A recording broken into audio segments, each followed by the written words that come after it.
Can you hear me? Yes, sir. Okay. I welcome all, to this session, and a very good morning to you all. So, how are you today, all of you? How are you doing? Fine, sir. Alhamdulillah. I'm doing fine.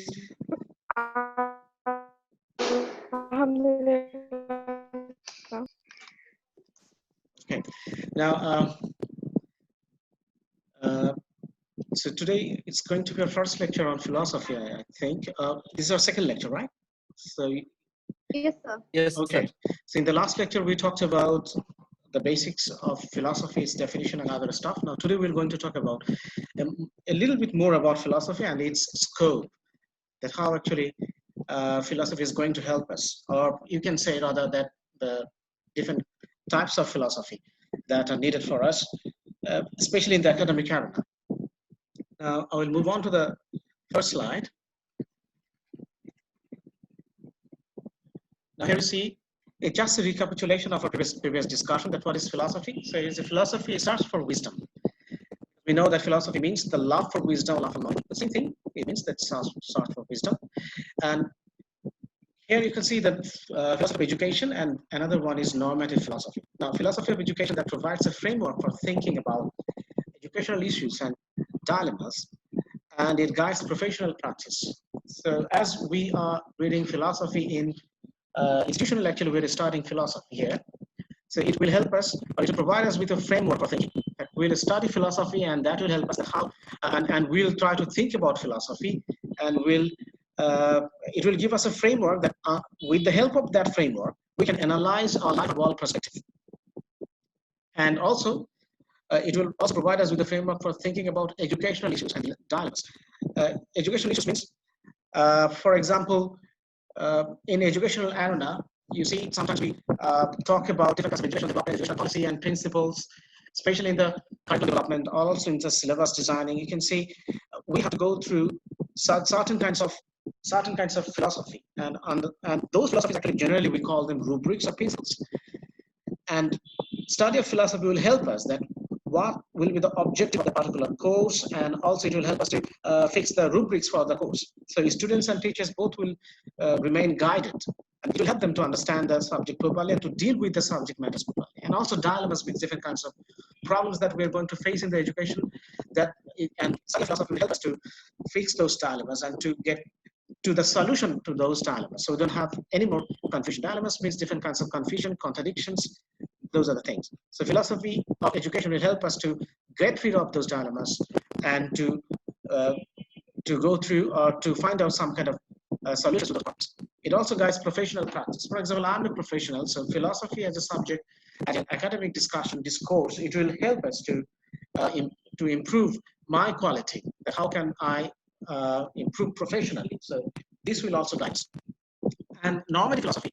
Normative, actually, this word is from the norm. Norm means principles. So normative philosophy, you can see that the way education, architecture, medicine, or any other profession ought to practice within their environment. So in the normative philosophy, will fix the norms or the rubrics or the principles for each and every single you can see the fields of study, like architecture, medicine, or any kind of, even for BBA or CSC. So all these departments, they have their own principles, they have their own philosophies. So normative philosophy will help us to decide those norms, and accordingly we can run the departments, we can run the disciplines.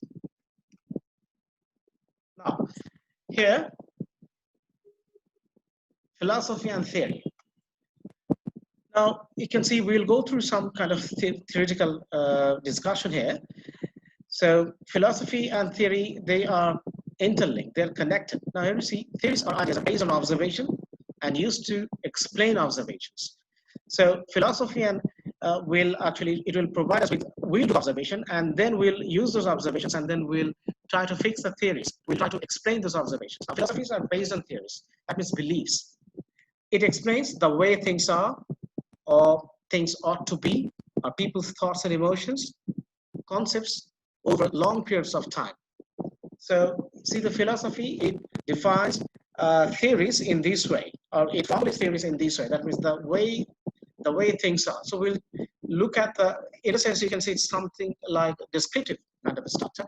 So the existing way of life or existing things will be there, and then philosophy will try to explain them. That why are they like? I mean, why are they like that? Why are they? I mean, in that formulation. So their constituents, their components, all these things actually philosophy will try to explain, or ought to be. That means considering the existing phenomena, philosophy will also help us to formulate theories that what it should be or how it should look like. The philosophy will decide that. It will help us to decide. Then people's thoughts and emotions. So philosophy also explains people's thoughts and emotions. It also works on it. And then concepts over long periods of time. Long period of time, yes. Sorry for that. There should be a dot there. So concepts over long periods of time. That means for a long period, for example, hundreds of years or thousands of years back, you can see how people behaved and what was their life, the lifestyle and their principles of life, their rites and rituals, their belief systems. So all these things are analyzed, and philosophy took those things into consideration, and accordingly it formed the theory. And now we can see these different kinds of isms. And that is the contribution of this specific discipline, that is philosophy. Now, major branches of philosophy. What are the major branches of philosophy? Let's see. First one is epistemology. Now, you see, epistemology examines of how we come to know what we know. Actually, epistemology, in a sense, you can see that is the study of knowledge. Epistemology, in a sense, that is the study of knowledge. And what does it do? It examines the questions how it came to existence. How did it happen? So it answers all these questions, but it starts with how. How did it happen? And what come to know what we know. So because of these questions, then we come to know, and what we come to know, that is knowledge. So epistemology, actually, it is the study of knowledge. Then the second branch, that is metaphysics or ontology. Metaphysics or ontology, that considers the nature of reality, or what is real. And you know, metaphysics deals with something that is beyond the reality. So if you really want to study beyond the reality, or if you want to cross the reality, then certainly actually you have to know the reality. So metaphysics or ontology, that actually studies the reality, or what is real, or what is reality. That this part of the the philosophy that answers to these questions, that what is reality. And then there is another branch of philosophy, that is axiology. Axiology considers questions of values and ethics. Axiology considers questions of values and ethics. That means it deals with ethics. We know that in philosophy, we have to study ethics. Ethics means, in Bengali, we call it Niti Shastra, principles. For example, honesty, integrity, justice. All these things will come under this umbrella term, that is ethics. So axiology, that deals with values and ethics, the values of people, values of life, values of society, culture, and tradition. So all these things are studied under this specific branch that we call axiology. Then there is another branch of philosophy that we call logic. And logic examines the process of deriving valid conclusions from basic principles. You know, logic is one of the most important parts of the philosophy, and especially some of the philosophers, and I can mention like Aristotle. He actually started academically or institutionally. Actually, he started this thing. There's a specific area, that is logic, and he worked on it. And then later on, there are other philosophers. They also contributed to this branch of philosophy, that is logic. In Bengali, we call it Juktividya. So examines the process of deriving valid conclusions. So we'll have different premises, or we'll have different ideas, like idea 1, idea 2, idea 3, or premise 1, premise 2, premise 3. And then we will try to synthesize all these ideas or all these premises together. And later on, we'll come to a specific hypothesis, or we will come to a specific idea. That is the part of the logic. So logic helps us to understand all this. Okay, now the next part. Here you can see the traditional schools of philosophy. Can you see the screen? Can you see the screen? Yes, sir. Yes, sir. So was it okay with those 4 different branches that so far we have discussed? right, like epistemology, metaphysics, ontology, and then we also have logic, right? Then ethics. So all these things are discussed there. So these are different branches of philosophy. Now, these are different traditionally schools of philosophy, different kinds of schools. Schools means a group of people, they work together and they work for particular school. For example, Plato, he was the disciple of Socrates, and then Aristotle was a disciple of Plato. But you see, Aristotelianism that we call that when Aristotle he had his own philosophies, own theories, principles, and later on the philosophers who followed Aristotle, they actually follow the Aristotelian tradition. So just like that, we have specific different kinds of schools, and these schools of philosophy will give you some idea that it's a kind of general term, you can say, or umbrella term. It's a kind of generalization. So under this general term, we can incorporate some of the isms, and at the same time, we can also include all the prominent philosophers from ancient to medieval period, from medieval period to modern, and modern to postmodern era. That right at this point that we are in the postmodern era. So these are the four different schools. One is idealism, then realism, pragmatism, and existentialism. And this idealism and realism and pragmatism and existentialism, you can see they are the part of these four main branches of philosophy that so far we have discussed just a few minutes back, like metaphysics, epistemology, archaeology, and education applications. What is that? That is also discussed. So, from the broad perspective, we can just discuss it this way. Like in idealism, also in the branch of metaphysics, that it discusses reality is the world of unchanging ideas. Reality is the world of unchanging ideas. So reality is the world of unchanging ideas. Now, if you just take this school of idealism, then the first person that will come to your mind, that is Plato. Do you remember, can you tell me that when actually we were reading Aristotle's Poetics, there actually we discussed this ideal world and idealism that is very much Platonic, based on Plato's idea. Can you recall that? What did he say about the ideal world and the real world? Rahan? Nisha or Nishi, are you here? Yes.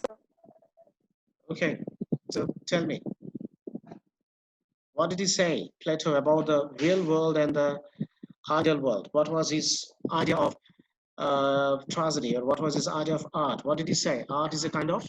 He said art is a kind of? So real world is there is a ideal thing which we imitate Exactly. in the real world. So art is just imitation, right? Mimesis, that is said. So you can see these Plato and later on who followed him. So we can put all those philosophers under this by idealism. So reality is the world of unchanging ideas. Okay. So we take the idea and then yes. So there is a background sound maybe. Sorry. So what kind of noise? What kind of noise? I think there is yeah.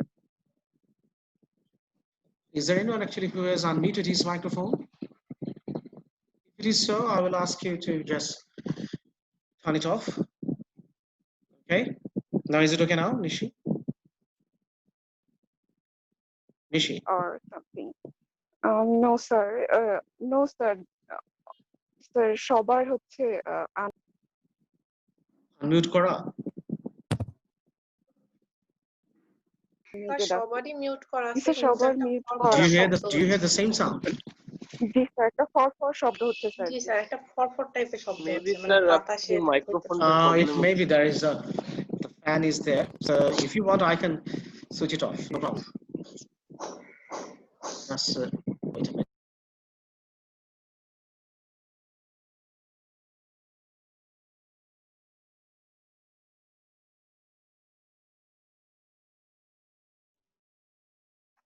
Okay, now is it okay? Yes, sir. Okay, that was the fan. Yes, sir. All right, no problem. Okay, so as I was saying, the school of idealism, then we have the school of realism, then pragmatism, existentialism. You see, in the realism world, reality is the physical world. So that is realism, reality. Pragmatism, reality is the interaction of the individual and the environment. Pragmatism actually, it's you can say it's based on experimentation, experiments, and that is very pragmatic. That we say that is very practical thing. And you can see that interaction of the individual and the environment. So there is in environment and the individual.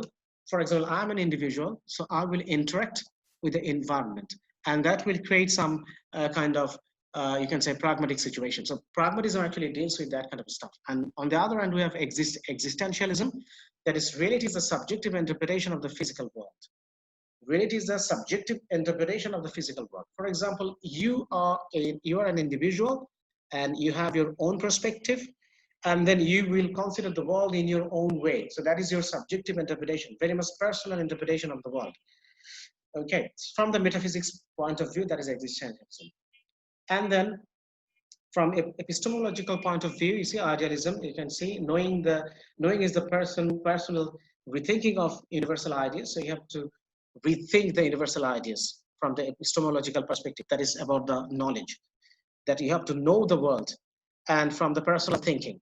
So that is completely personal. And the realism, knowing is observing and understanding natural laws. So here knowing, that means the knowledge, gaining knowledge, that is based on observation and understanding. And understanding the natural laws.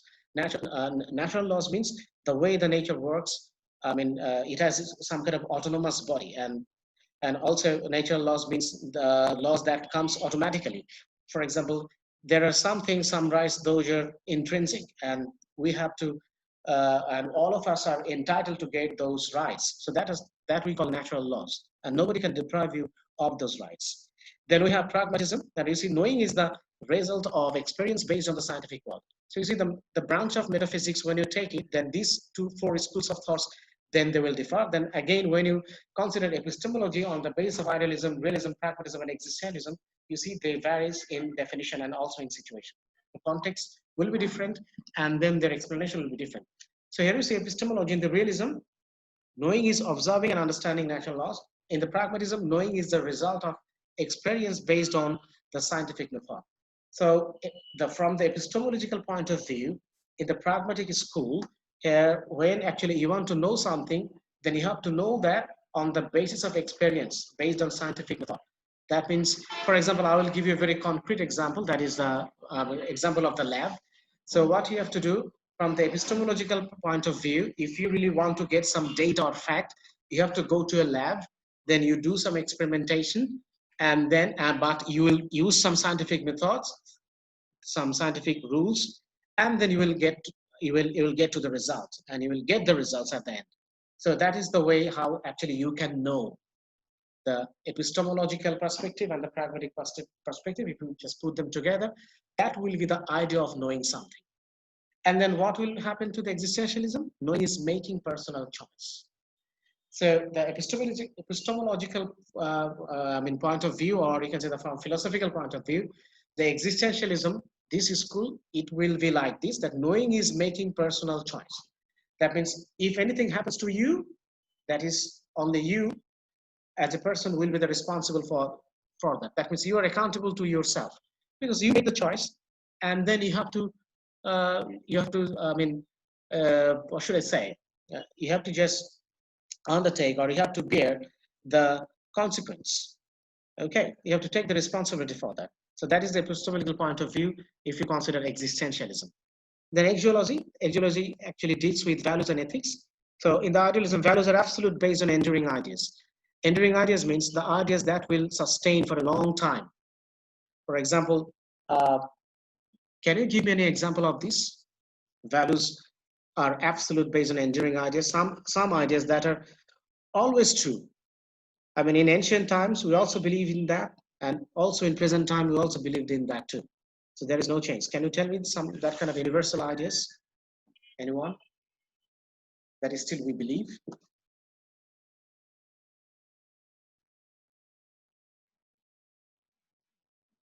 Anyone?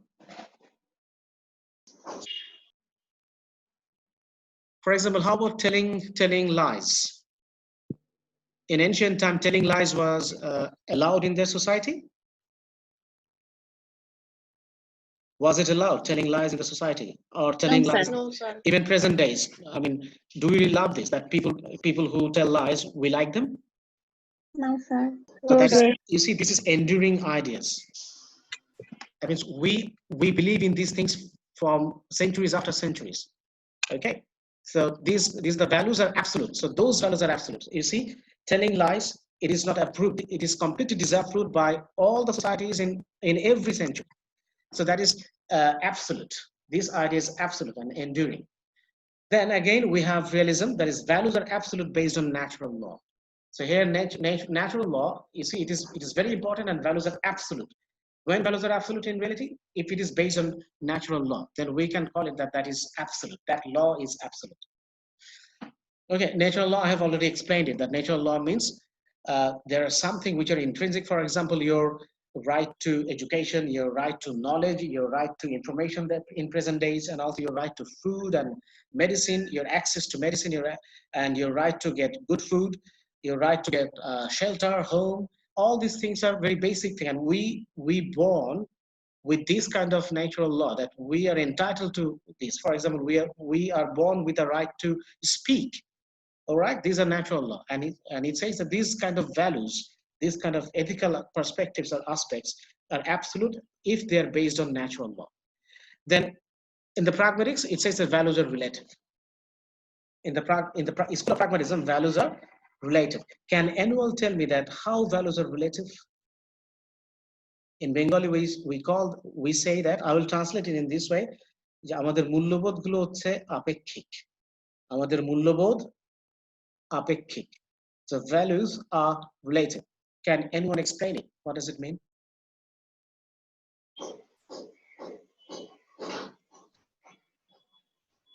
Please remind me actually when the time is over, okay? Because I have lost the track of time in that sense. If the time is over, just let me know. Yes, no. So values are relative. Can you all tell me? Sir আমরা জানি যে মিথ্যা কথা কেউ মানে পছন্দ করে না, তারপরে আমরা মিথ্যা বলি। এটা কি আপেক্ষিক? For example, if I go to USA, they will say, okay, telling lies is okay, no problem. And in Bangladesh, telling lies is haram. Is it like that? When I say relative, that means you have to compare the situation from one country to another country, from one situation to another situation, with one social perspective to another social perspective. So in this way, you have to compare. Then you will say that that is relative. Or even person to person, when it varies, then we call it values are relative. For example, something that is allowed for you, or maybe you like them, but I don't like them. And I don't want to do those things because my ethical values, that is different. My ethics is different. My values are different because I'm from a different social background and from a different family background. So that's why I don't like it. For example, maybe in your family, smoking is not a problem because maybe your dad, he's a smoker, your brother is a smoker, your uncles are a smoker. So in your family, it is not a taboo. It is not appreciated, certainly, but people don't take it as a taboo. Well, yes, his grandfather, he used to smoke. So now if the grandchild, the grandson, if he smokes, so nobody cares about it. But in my family, smoking actually is completely prohibited. So I don't take it that much easily when I see people are smoking. So that's why values are relative. Do you get my point, what I'm saying? Yes, sir. All of you? Salat? Yes, sir. Yes, sir. No, sir. Yes, sir. Yes, sir. Who said no, sir? If you have problem, ask me. I will explain it. No problem. Is there anyone who didn't understand this? Values are relative? Okay, no one. All right. Now, values are chosen by the individual. When it comes to existentialism, you can see that in the existentialism, in this school of thought, you'll find that everything is subjective and individual. Have you noticed it?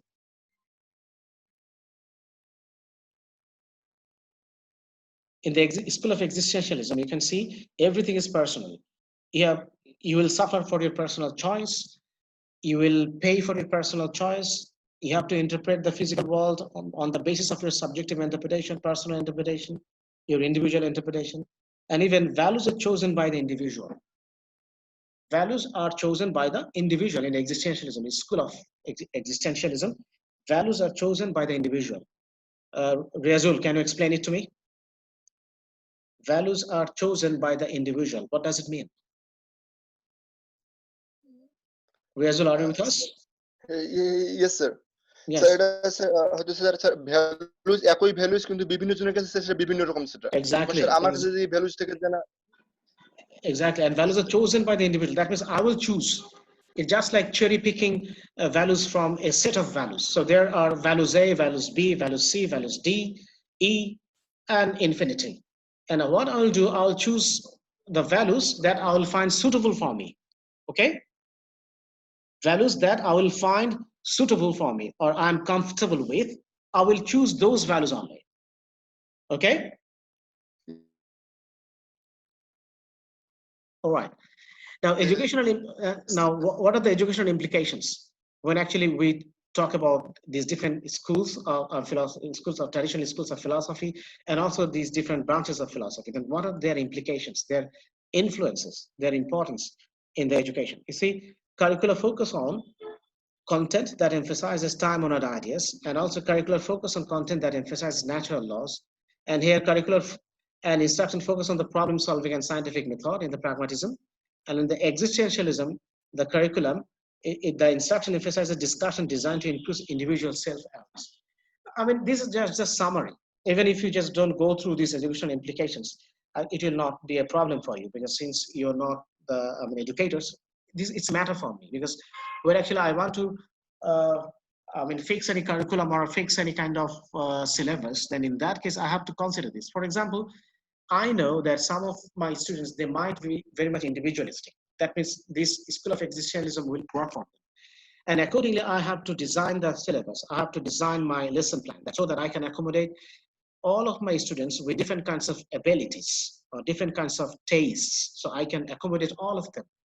So accordingly, actually, I have to put the course materials and other stuff so that who are, motivated by the school of existentialism, they will also be benefited, and who are very pragmatic, they will also be benefited, and who are very much realist, they will also be benefited, and students who are also idealists, they will also be benefited from this kind of curriculum designing. So we need to consider these things actually when we do it in the academic area. But otherwise, you don't need it. Just remember those three: metaphysics, epistemology, and axiology, and also this idealism, realism, and pragmatism, and lastly, existentialism, how actually they are interconnected and how they work together. Now, this is epistemology. We'll go for further explanation. That is knowing, that is to know how we come to know what we know. That is the idea. So a variety of knowing exists, like practice and experience are important. And what is factual evidence? That is examining your beliefs. If you just look at it, it's very funny. Can you read the cartoon? This caricature, can you read it? Yes, sir. Okay, well, just read, if you see it, just read it. Read it for your friends. We want to listen. Nishat, someone called Nishat. Are you here? My friend is dead. Okay, I just heard my friend is dead. Okay, then you see the rabbit. How do you know? How do you know? Look, if you ask this question, how, then you're, it's a kind of wonder, isn't it? You're wondering that how did you come to know that my friend is dead? And if you're not curious about that, then what will happen? That knowledge will not, there will be no advancement for the knowledge. Knowledge will not advance. And as a result, it will be very much static, stagnant, and will not be able to go forward, and will not be able to, find the advancement of the knowledge. Do you get my point, what I'm saying? This cartoon is just an example. That if somebody gives you an information, and if you come across a kind of belief or a belief system, and if you don't ask the question that how did it happen or how, then the facts, you will not get the facts, and you will not be able to re-examine and come to a conclusion or to create something new. So that's why in epistemology, how something happened or to know the process of that thing is very important. So that's why it says that what is factual evidence? Examining your beliefs. So you have to examine your beliefs. Just like this, it's just a very simple example, just to give you, some idea. I just heard my friend is dead. Then the other interlocutor, he said that, how do you know? That means, how do you come to know that your friend is dead? What was your source? Now look at this. If we don't practice this epistemological, perspective or philosophy in our life, what happens? Yeah, I'll just give you a very concrete example. In our day-to-day life, you see lots of information have been shared on Facebook, right? Yes, sir. Now, in most cases, we get intrigued by this kind of information, and sometimes we are stupefied by this kind of information, and we just believe it. Oh, it happened. All right. So we didn't ask how. That means how did you come to know about this information? That means the source, right? And sometimes we don't ask about this how question, and as a result, we get trapped and we get ourselves into trouble. So that's why this epistemological philosophy is important, and we need to consider it. Then you see, it will ask this question also. I mean, the nature of knowledge and knowledge. That's what is knowledge? What is truth? Where did knowledge originate? How do we come to know? How do we learn? How do we learn? So when you ask all these questions in epistemological from point of view, then you will come to know lots of information and sources, and then you can create something new on the basis of those found facts. Now, the second one is metaphysics. The reality is, what is the reality? Or from the ontological perspective, actually, we would like to know what is the reality, the study of reality. Now, here see that ontology considers, or metaphysics considers what we know. It perceives, I mean, it's a kind of debate we have to start, like independent of our perception exists. So you can see the metaphysics or ontology or the reality, it is believed that this branch of philosophy believes that the reality exists independent of our perception. So even we cannot perceive it, even if we cannot see it, reality is there. Even if we cannot hear it, reality is there. Even if we cannot touch it, reality is there. Understood what I'm saying?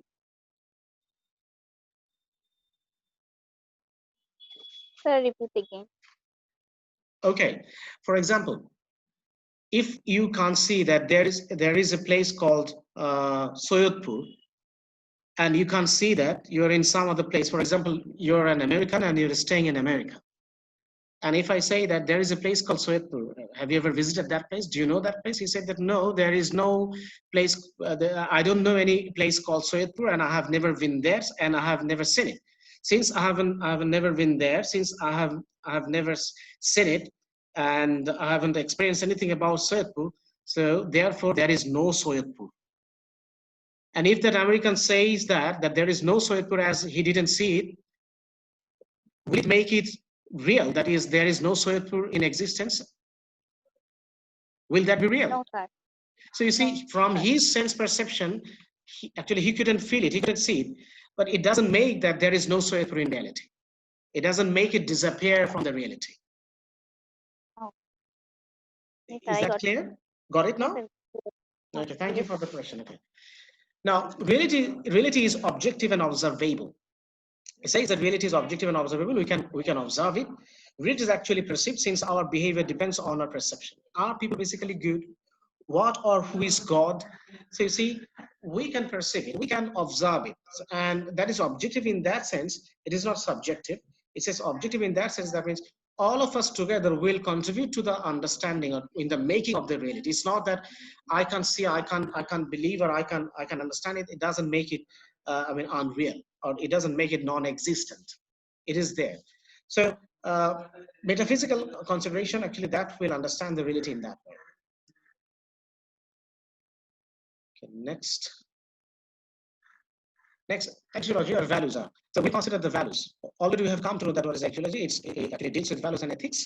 So values and ethics debate. So what is that debate? Character education argues that values such as honesty and citizenship should be emphasized, taught, and rewarded. And in moral education, it says that it emphasizes the development of students' moral reasoning and doesn't establish a list of values that learners should acquire. So in different way, actually, we can teach values to our kids, or we can teach values to our people, or to our students, or to people. So that's why it says that the values such as honesty and citizenship should be emphasized, taught, and rewarded. Because if you don't know what is your citizenship, or what is your rights as a citizen, what are your rights as a citizen, and what actually you have to do when you're a citizen of a particular country or a particular place, what will be your responsibilities. So actually, your values are these ethics, this branch of philosophy will teach us that. It will prepare us for that.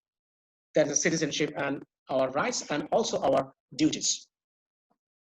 Then in the moral education, we emphasize that what our children, or what people actually they should learn, the moral reasoning, and doesn't establish a list of values. So it will not establish a list of values, but it will give you the reasoning. It will make you understand that what is good and what is bad.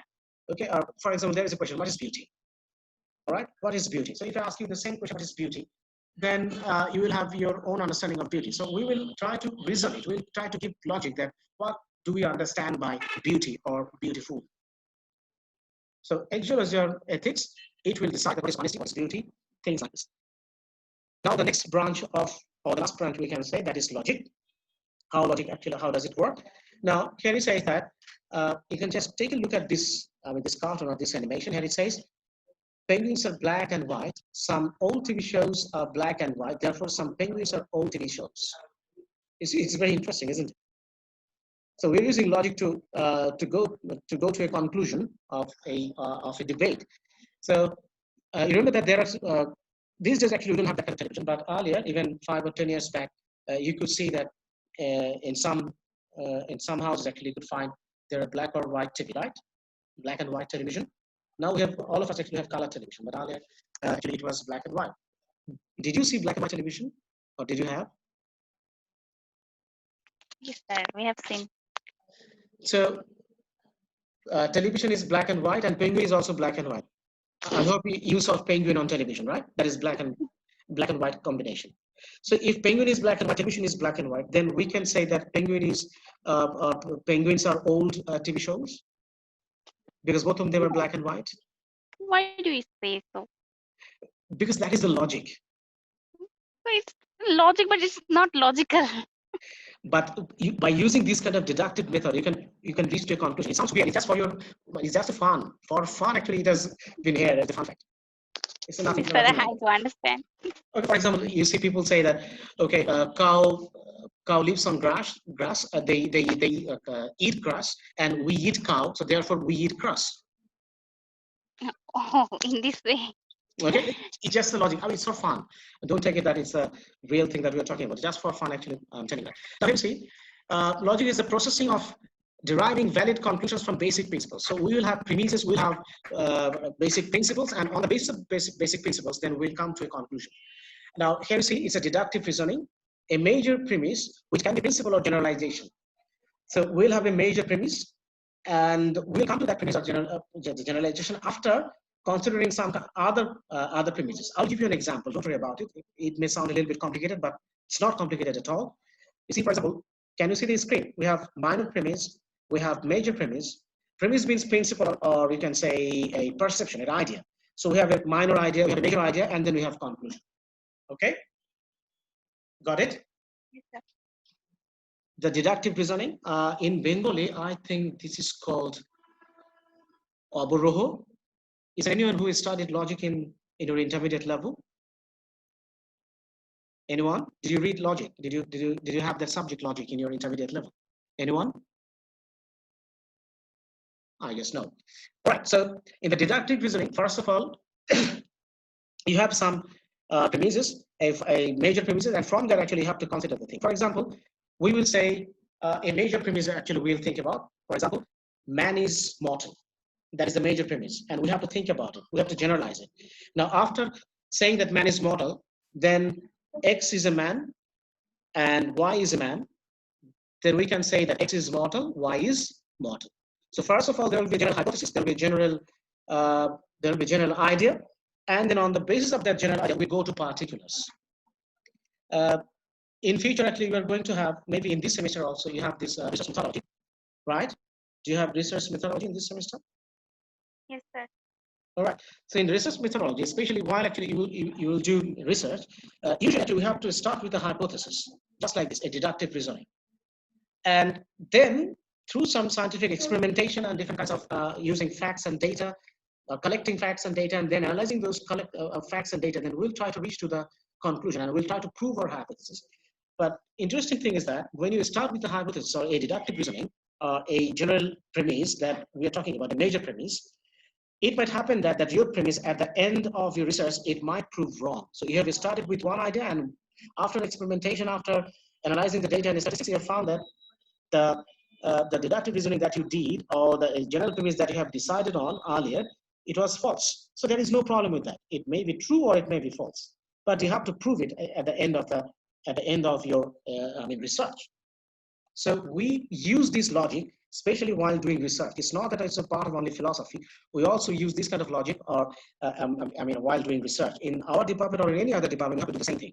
Even in science faculty, they will also start with this kind of general premise or major premise that we call, or you can say a very general hypothesis, and then they will try to prove it, like minor premise, major premise, and lots of other different premise 1, premise 2, premise 3. That means idea 1, idea 2, idea 3, idea 4, idea 5, 6, 7, 8. You can go on, and afterwards, when you jot down or put together all these ideas, and then you try to find a conclusion after analyzing all these facts and figures and statistics. So you see, logic is it's not only part of the philosophy; it's very important also for all of us, those who are in the academic arena doing researches. All right. Now, other branches of philosophy. Now, we have philosophy of education. You see, it is very self-explanatory. You can understand that what is philosophy of education. That's in education, we will discuss philosophy, and we'll try to educate people by using this philosophy, as Plato did in his Republic. Remember that? And also John Locke's, you can see his article, Thoughts Concerning Education, and also Pluto's Emily. So all these are articles, these are papers, philosophical things. These are written just to give people an idea that how to educate people, how to educate citizens. So Plato's Republic is one of the best examples, and it's a very classic one where actually he discusses about these things, that how actually we should teach our kids and how actually we should bring them up for the future, for future, especially to make them good citizens in the Republic. So Plato discussed this. So this is philosophy of education. And philosophy of history, here you see, I can read it a little bit from here, fairly minor branch, so it's not a very important branch in philosophy. That's it says that fairly minor branch, although important. Hegel is the name of a philosopher, Hegel and those who followed him, most notably Karl Marx. It is the philosophical study of history, particularly concerned with the question whether history, that is the universe or mankind, is progressing towards a specific end. Hegel argued that it was, and as did Marx. Classic works include Vico's New Science and Hegel's and Marx's works. So Hegel and Marx, their works are the example of philosophy of history, because they actually studied the human history, and accordingly they try to philosophize the human existence and human purpose, objective, and goal of life. And both Marx and Hegel, they come to a conclusion that we are progressing towards a specific end. That means we are heading towards an end, and one day everything will be finished, done, destroyed. So that is philosophy of history. Then we have philosophy of language. This is very interesting. Ancient branch of philosophy which gained prominence in the last century under Wittgenstein, basically concerned with how our languages affect our thought. And Wittgenstein famously asserted that the limits of our languages mark the limits of our thought. Classic works include Plato's Cratylus, Locke's Essays, and Wittgenstein's Tractatus Logico-Philosophicus. Actually, they are from German. Wittgenstein was a German philosopher, and that's actually, these names are very difficult to pronounce, but his philosophy is very important. If you have any interest, you can read them, then you'll find that how language is important. You see, language, how actually it affects our thought, they have discussed it. Don't you think that language actually leaves some impact? Language leaves some impact on our thought, or our thought is somehow customized, somehow influenced by language? What do you think?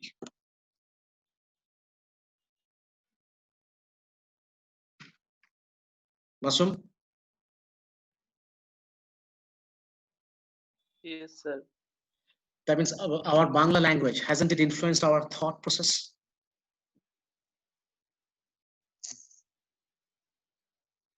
Yes, sir. That's why you can see the Chinese people, because of the language, they think in a different way, and we think in Bangla, and English people, they think in English. So that's why, because of our differences of language, we also think in a different way. So language is, it has a huge impact on our thought process, the way actually we think. So philosophy of language deals with this. The philosophy of law, also called jurisprudence.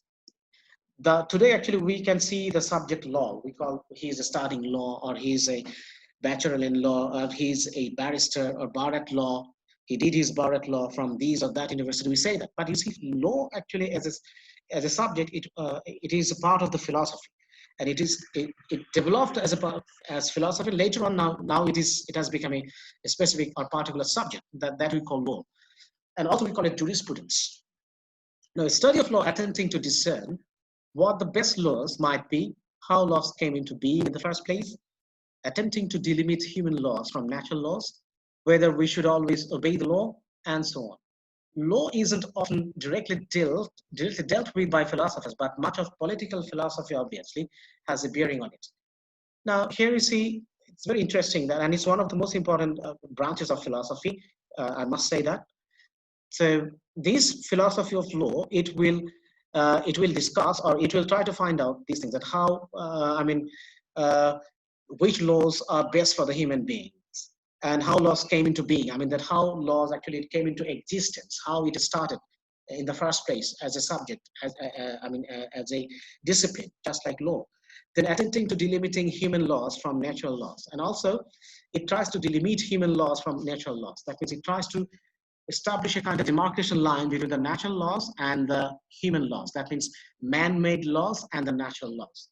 I've already explained that what is natural laws, right? You understood it? Natural laws, that means by birth, you are entitled to have some rights. Those are natural laws. Nobody can deprive you of those laws. Those are your, you can say, you're entitled to have those rights. I mean, when you're born, we are born with those rights. Nobody can take those rights away from you. Okay? And human laws, for example, when actually you are driving cars, then if you overspeed, if you cross the speed limit, which has been prescribed by the certain law enforcing agencies, then you simply can't break that rule. You cannot transgress that rule. So it is man-made law. For example, on some roads, you can drive at 40 kilometers per hour, but on some roads, you can drive at 80 kilometers per hour, 80 miles per hour, just like this. So these are man-made laws, but my access to information, my access to education, my access to medical facilities, my right of freedom of speech, my right to have food, proper food, my right to have clothes, my right to have housing or homes or accommodation. These are natural laws. Nobody can deprive me of this. Understood? Are you with me? Okay, so these are the things that we have to consider. So philosophy of law actually deals with all these things. Now, philosophy of mathematics, so it's, numbers, symbols, axioms, all these things actually it will deal with in the philosophy of mathematics. I told you that mathematics actually have been passed already, sir. Okay. All right, we'll finish with this. We don't have any more to talk about it. Just give me 2 or 3 minutes, then I'll conclude after this lecture, okay? Yes, sir. All right. So philosophy of mathematics is just like that. It will deal with very much scientific, and it deals with the mathematics, so you understand. Philosophy of mind, it studies mind, and also it tries to attempt to ascertain exactly what mind is. So that will deal with the structure of the mind and how mind works. So all these things are dealt in this philosophy of mind. And then we have philosophy of politics, philosophy of religion. Philosophy of politics deals with the political science. That is the part of this philosophy of politics. So today we know political science. Actually, it is the part of philosophy. Now it has developed as a separate discipline or department or separate subject that we call political science. But political science itself is a part of philosophy. Like here, you see, it says closely related to ethics. This is a study of government and nation. So philosophy of politics, it studies government systems, how government will work, and also it also discusses the nations, the citizenship, all these things together. Particularly how they came about, what makes good governments. That means good governance. This is a part of political science, but also it's a part of the philosophy of politics. Then what obligations citizens have towards their government. That means what will be our duties as a citizen, what will we do, how will we contribute as a citizen to the government, and so on. And all these things are there. You can see some classical works like Plato's Republic, again, Hobbes' Leviathan, and John Locke's Two Treatises, and John Stuart Mill's On Liberty. So all these things are part of this. And there are also some other very famous, like Bruce also wrote some very important pieces. Those are also part of this philosophy of politics.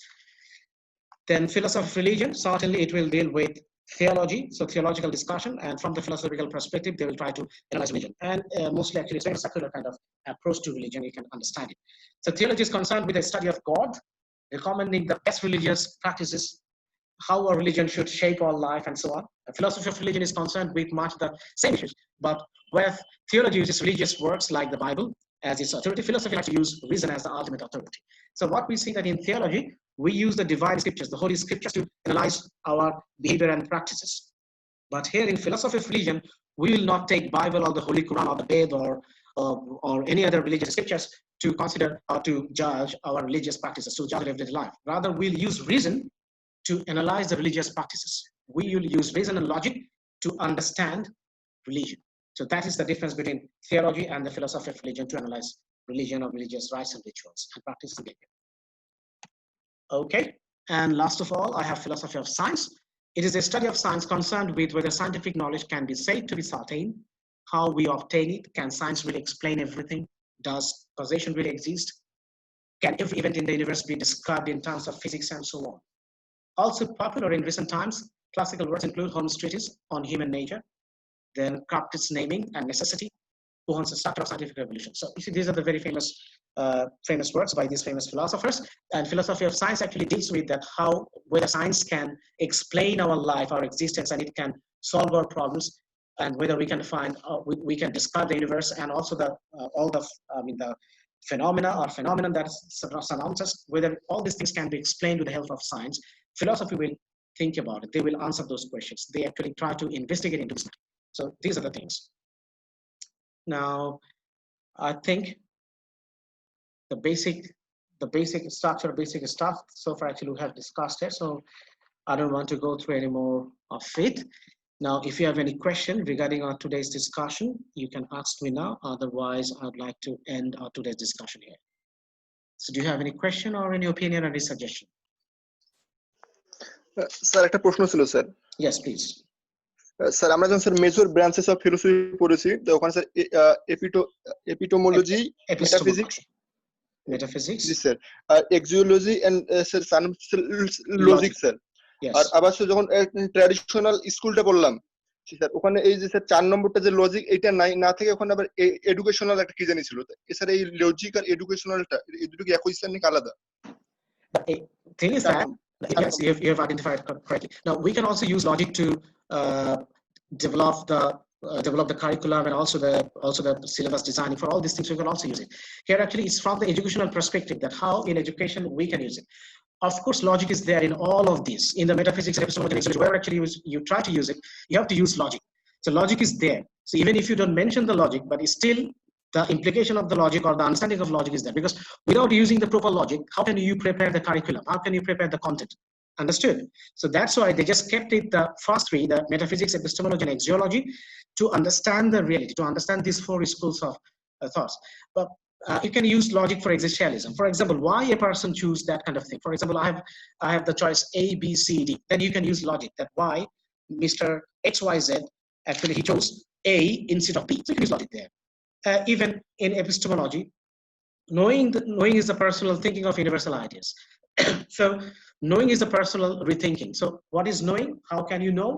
You have to rethink, and you have to use your individual thinking. You can also use logic, that why a person actually he should use, or he or she should use this kind of stuff, that why actually we should go for that.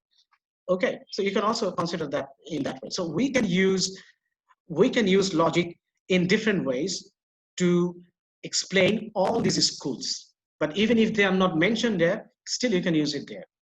Okay. Do you understand me, guys? Even if it is not Yes, there sir. mentioned, but you can use the logic in all of these schools: idealism, realism, pragmatism. For example, pragmatism is very much scientific. Without logic, is it possible to be pragmatic? For example, if I say that your thought and your understanding, the way actually you think about this problem, it was very pragmatic. বাংলায় আমরা যেটাকে বলি যে তুমি খুবই বাস্তবসম্মত চিন্তা করছো, তোমার এটা খুবই প্রায়োগিক একটা চিন্তা হয়েছে যে তুমি এভাবে ভাবছো। আমরা কি প্রায়োগিকভাবে বা কোনো জিনিস প্রয়োগযোগ্য এটা বিনা লজিকে করতে পারবো? সম্ভব? কোনো যুক্তি ছাড়া কেউ প্রায়োগিক হতে পারবে? এটা কি হওয়া সম্ভব? বুঝতে পারছো Riazul? Yes sir.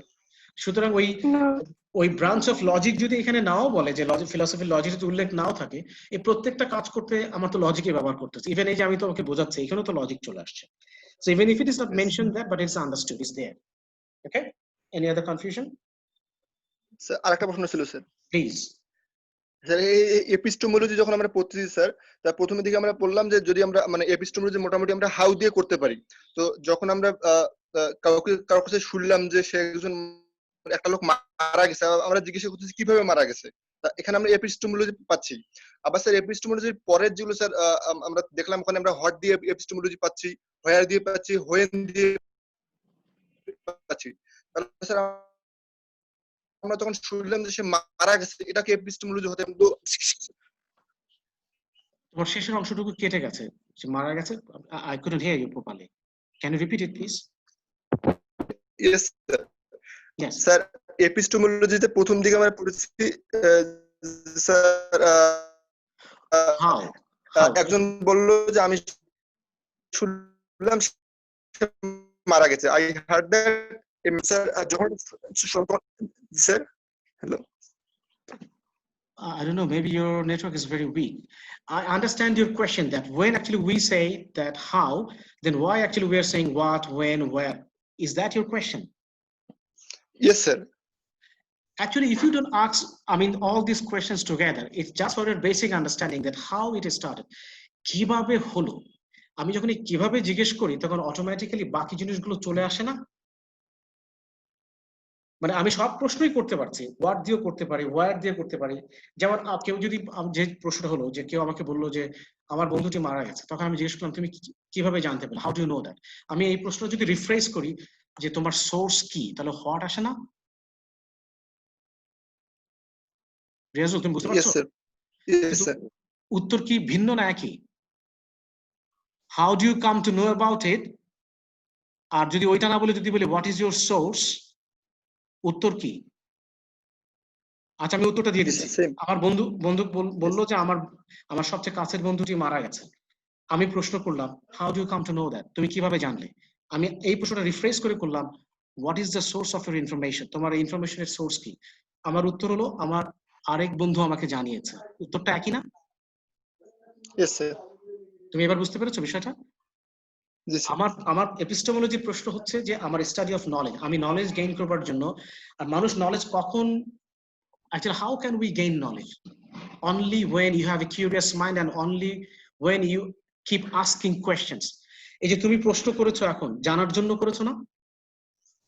Yes sir আরো তো অনেকে ছিল, তাদের তো কোনো কিউরিওসিটি নেই, অথবা ভয়ে বলেনি বা বলছে না, তো থাক দরকার নেই, এত জেনে কি হবে। ওর নলেজটা কিন্তু আগালো না। কিন্তু তুমি যখন প্রশ্নটা করছো তোমার কারণে ওরাও উপকৃত হয়েছে, কিন্তু মাঝখান থেকে তোমার কিন্তু যে আইডিয়াটা about this particular issue, I mean it has become very clear. Now you don't have any confusion, right? Yes sir Particularly about that thing, about that epistemological question. All right. Yes, sir. I hope now it's clear to you. Yes sir All right. Thank you very much, Raju. Thanks for your question.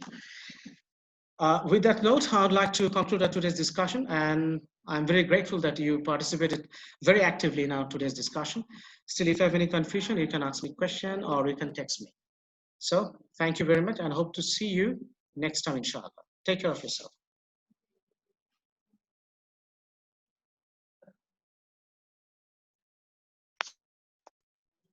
Yes.